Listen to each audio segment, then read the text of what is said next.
Here again with Smart System. In our last lesson, we looked at how many traders seek out entry points, which allow them to place their stops in areas that have multiple support or resistance levels between their entry price and their stop level, and on the flip side of that, have few if any support or resistance points between their entry price and their profit target.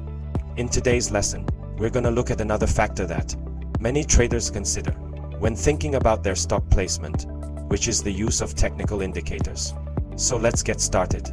As you hopefully remember from watching my previous lessons, we've already covered two indicators and gone over specific strategies on how they can be used to set stops, which are the average true range in the parabolic SAR.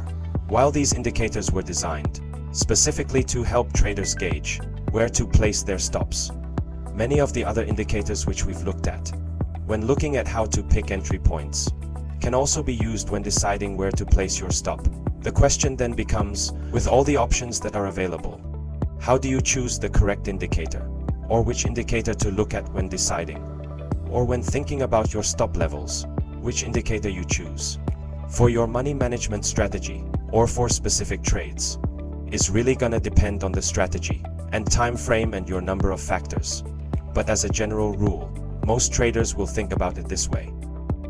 If they use an indicator to enter a trade, then they're gonna keep an eye on that same indicator. And if the indicator begins to signal something opposite from their rationale for entering the trade, then they'll probably think seriously about changing their mind on the trade that they're in and exiting out even if they have a hard stop in. That's not been hit yet. So let's just looking at a quick example here. Charter Starbucks and ADX here on the plotted below the chart, which we've looked at and in past lessons. And so let's say, you noticed this uptrend in Starbucks here. You didn't get in on it the first time. Starbucks is the winner of the long term from all the analysis that you've done. And you decide that, if the market does start to trend again after this little range here, that you want to get in. And you're going to use the ADX and the break above that resistance line to decide whether or not and where to buy. So you get the break above the resistance line, as you can see there on the chart, and you have the rising ADX rising towards 40, so you're signaling a pretty good strong trend there. So you decide to buy and you get into the market, and using some of the lessons that we've just gone over, you decide to place your stop below this trading range here. You've got some nice support in between your entry price and your stop, and that fits within your risk parameters and all that good stuff which we've covered.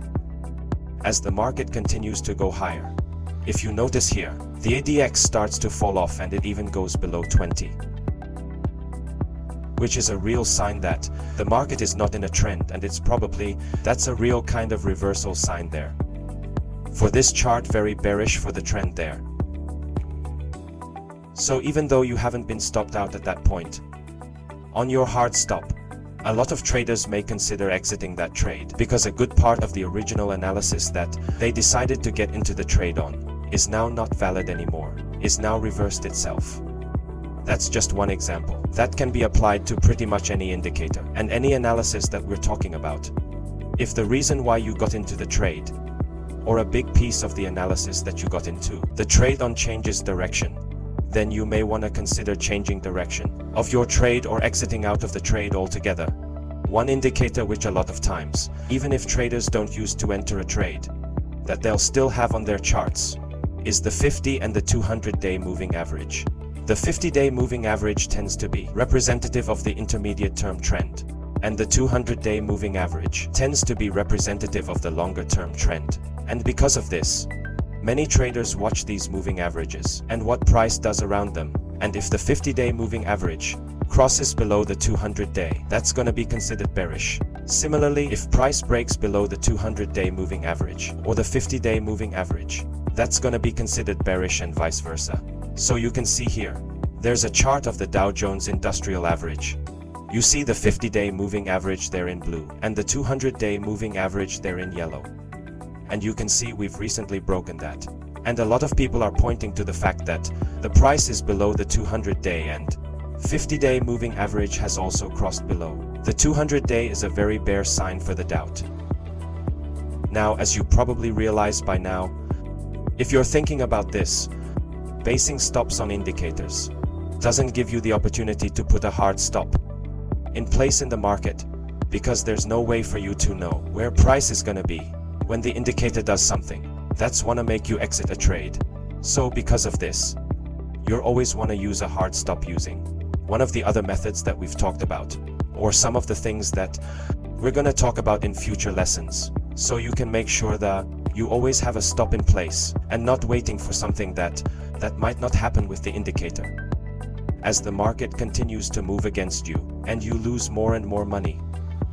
And that kind of leads us into our next series of lessons, which is going to be on trailing stops, which we're going to talk about how to move your stop up along with the market as the trade hopefully moves in your favor.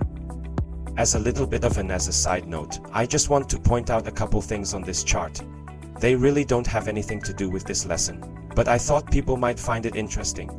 If you notice here, not only do you have the market below the 200-day moving average pretty handily, and the 50-day now below the 200-day pretty handily, but you also have a head and shoulders top in place here. And should the market break through this support level, there's a lot of white space below that. So a lot of people are pointing to these facts as very bear signs for the Dow. That's our lesson for today. And next lesson, we're gonna look at trailing stop. So hope to see you in that lesson. As always, if you have any questions or comments, please feel free to leave them in the comment section. And good luck with your trading. Have a great day.